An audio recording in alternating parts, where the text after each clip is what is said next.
Assalamualaikum warahmatullahi wabarakatuh. Salam sejahtera buat kita semua. Semoga kita dalam keadaan sehat jasmani dan rohani, tidak kekurangan satu apapun. Oke, kita lanjutkan saja ceritanya. Bab 617. Aku tidak bisa mengalahkan Ji-Fei di dalam mobil.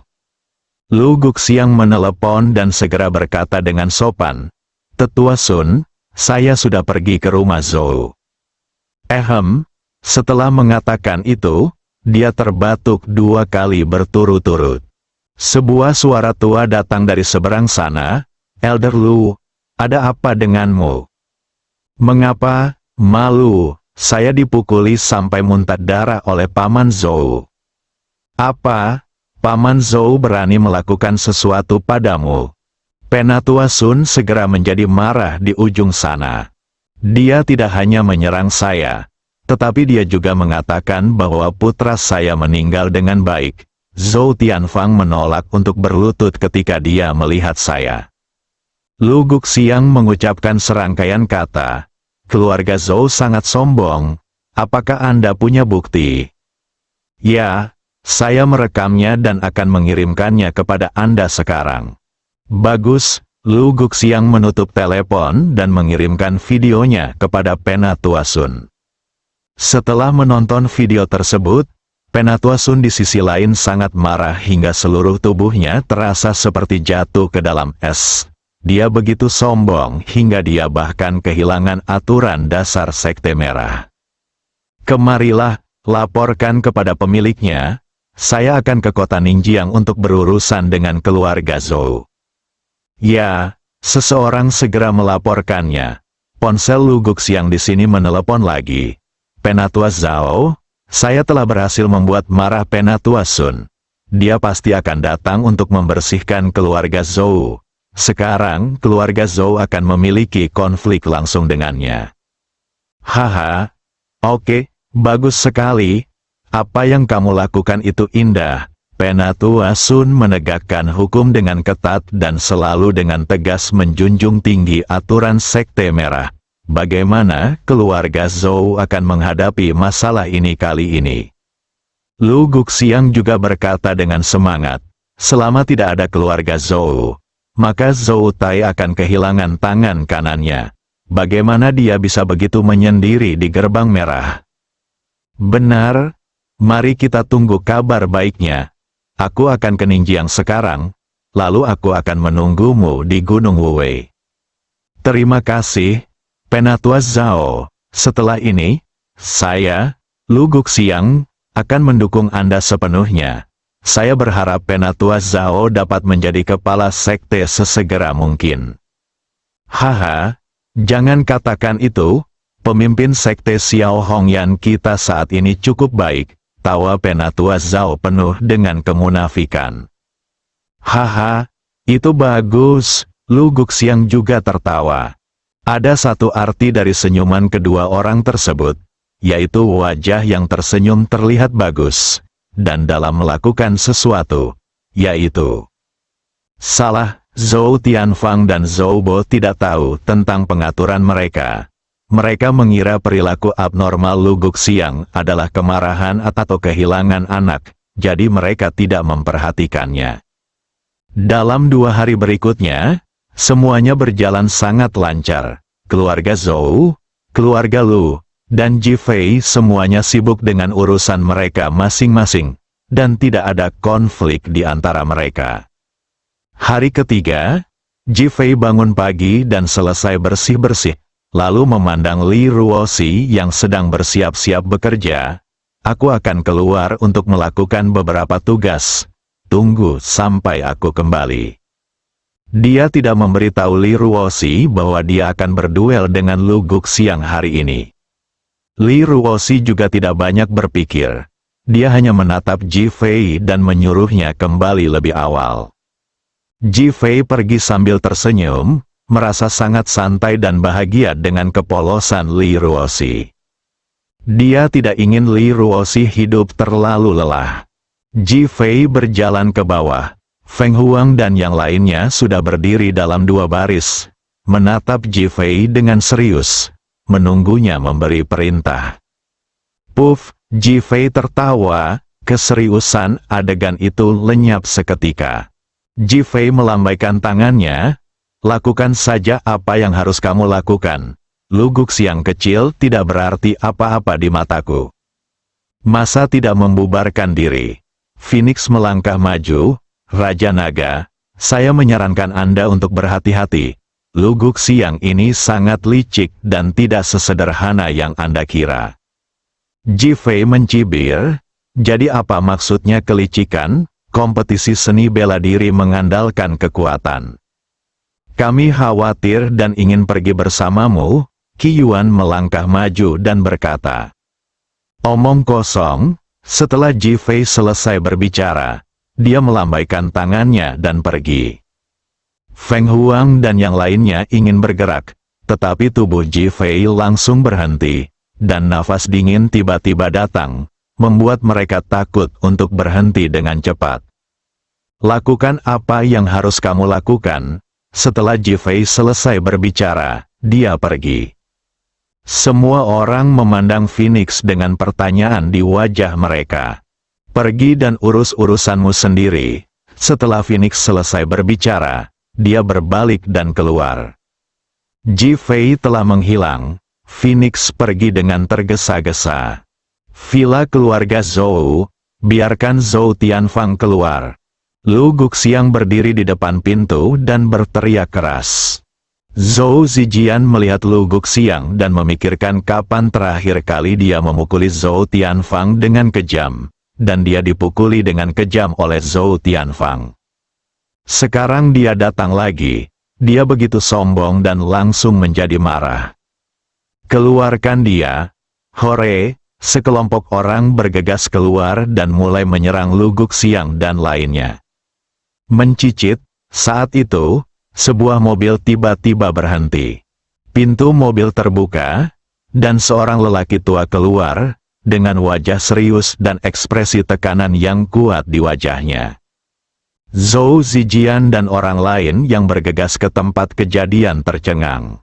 Lu Guxiang sangat gembira, berbalik dan berlari.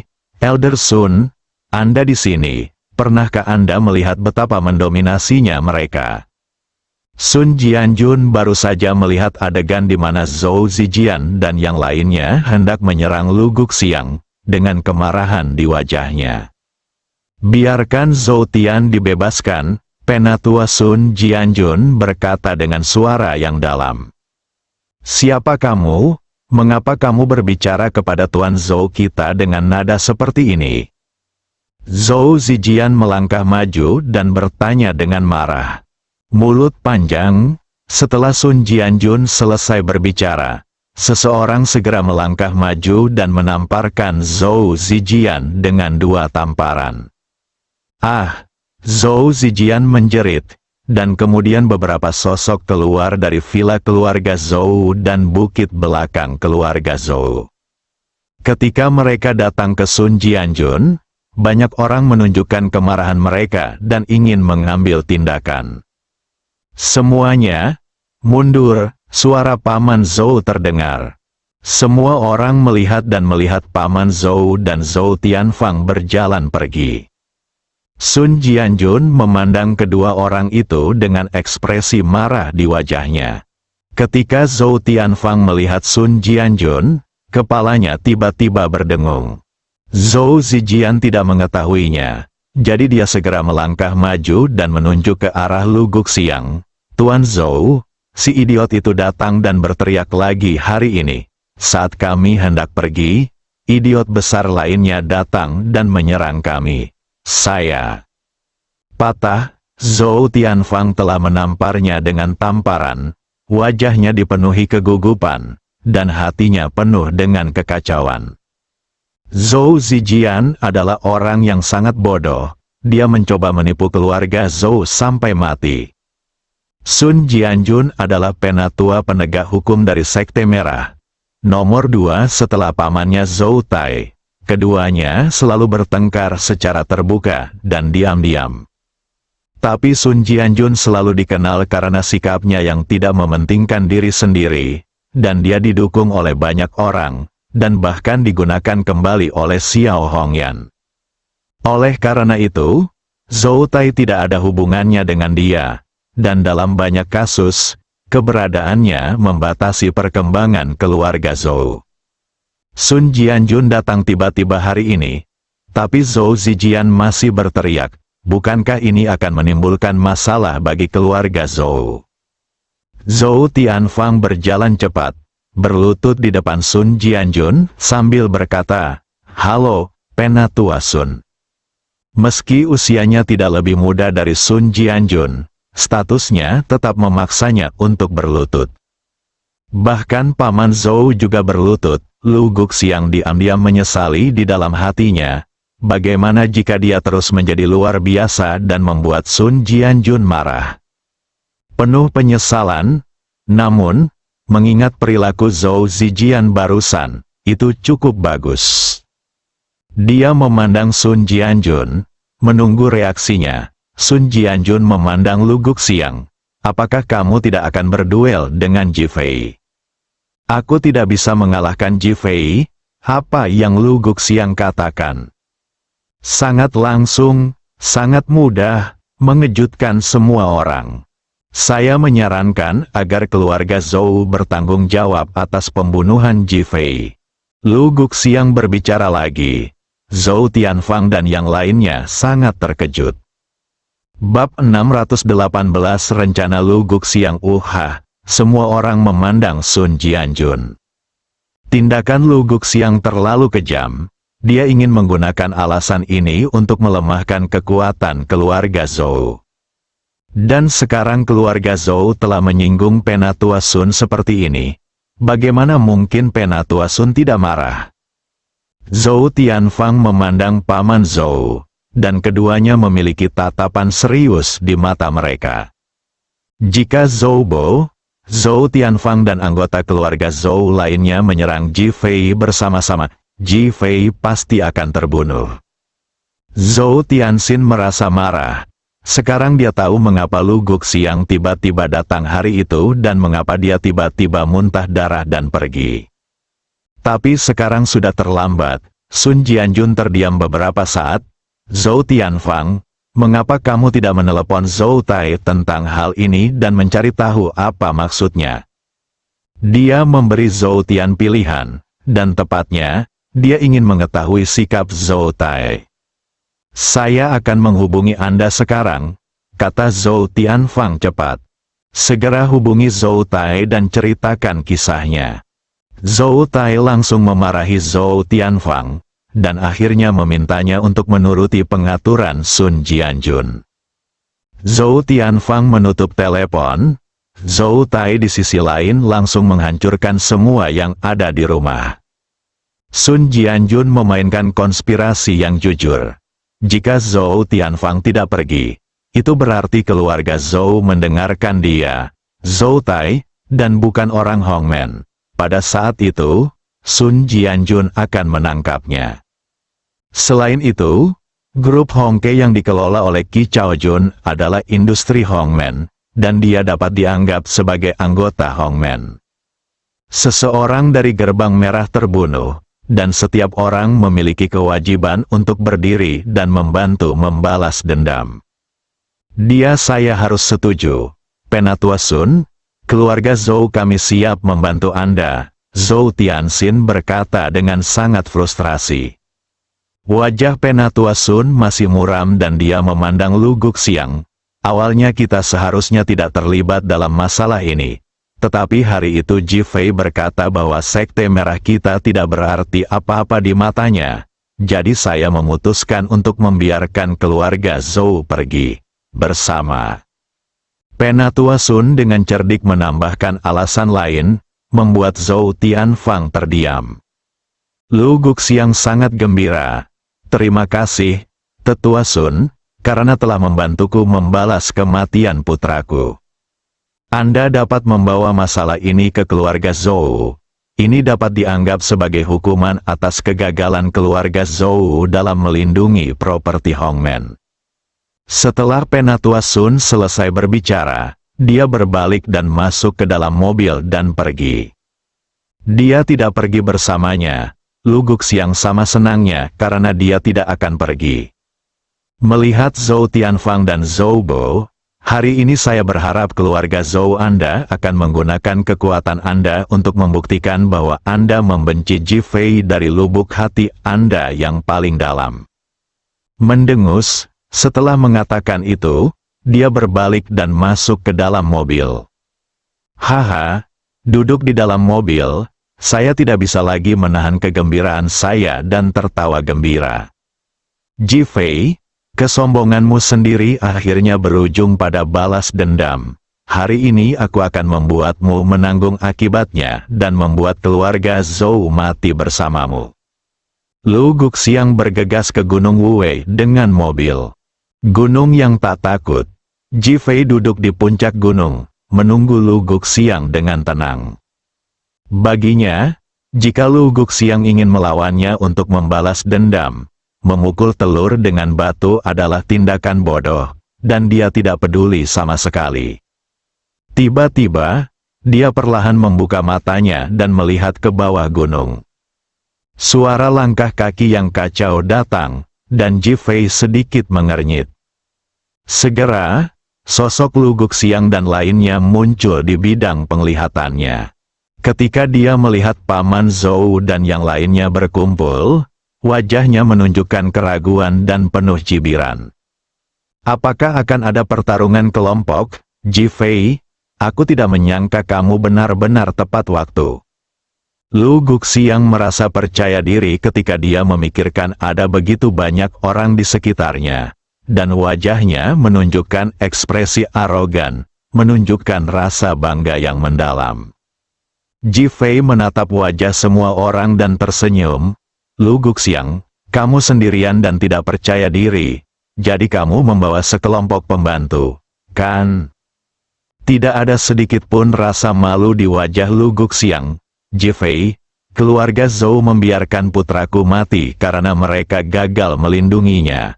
Sekarang aku ingin keluarga Zhou membalaskan dendam putraku. Ji Fei memandang Zhou Tianfang dan yang lainnya untuk memverifikasi. Paman Zhou masih sedikit menutup matanya dan tetap diam. Wajah Zhou Tianfang muram. Bukankah anakmu meninggal karena kelelahan di tempat tidur?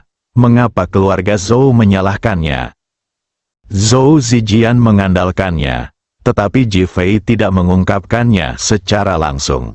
Ji Fei, berhenti bicara omong kosong, hari ini kami akan membunuhmu untuk membalaskan dendam Lu Chaojun.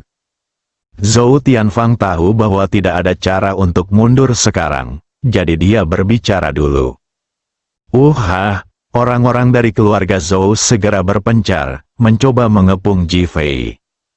Ketika Lu Guxiang mendengar bahwa Ji Fei mengatakan bahwa putranya meninggal karena kelelahan di tempat tidur, wajahnya menjadi dingin. Ji Fei, matilah hari ini. Penuh amarah, penuh kebanggaan.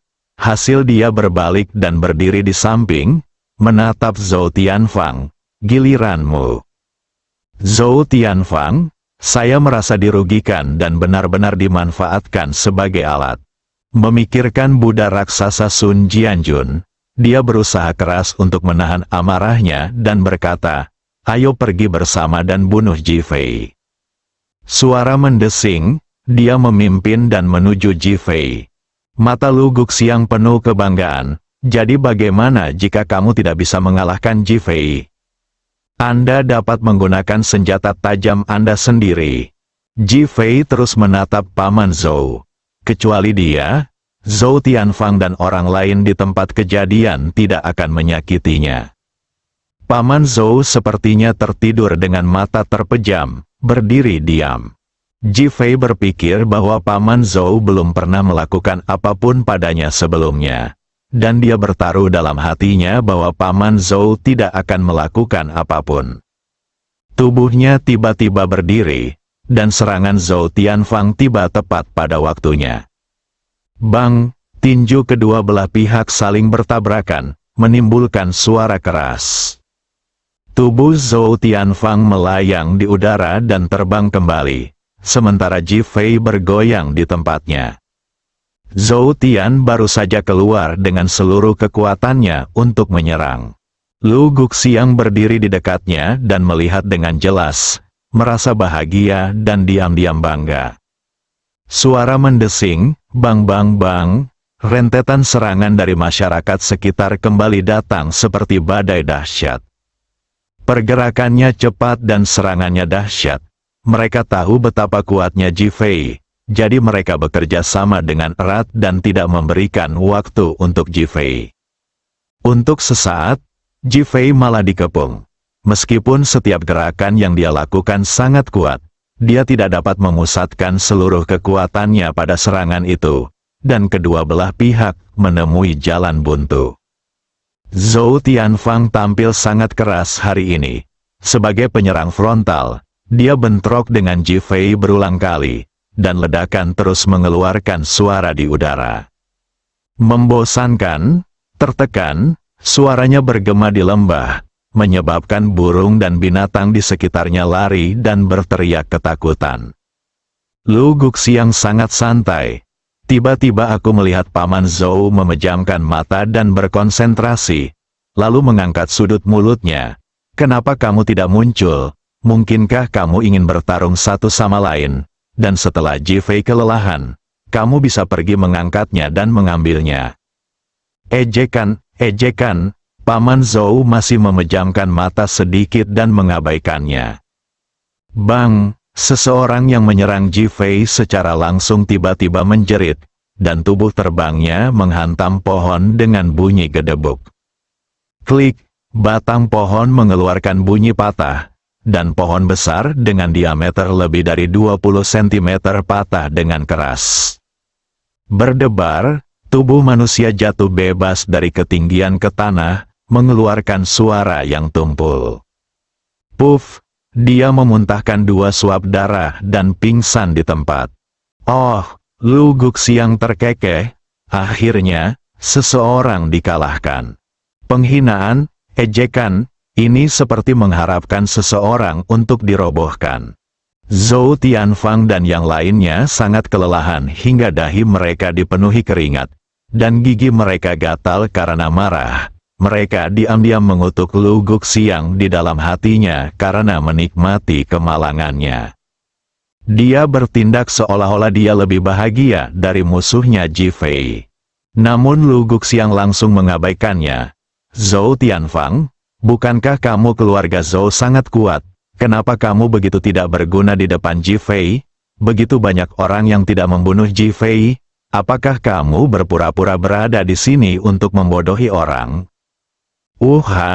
Zhou Tianfang dan yang lainnya memandang Lu Guxiang dengan kemarahan dan kebencian di hati mereka.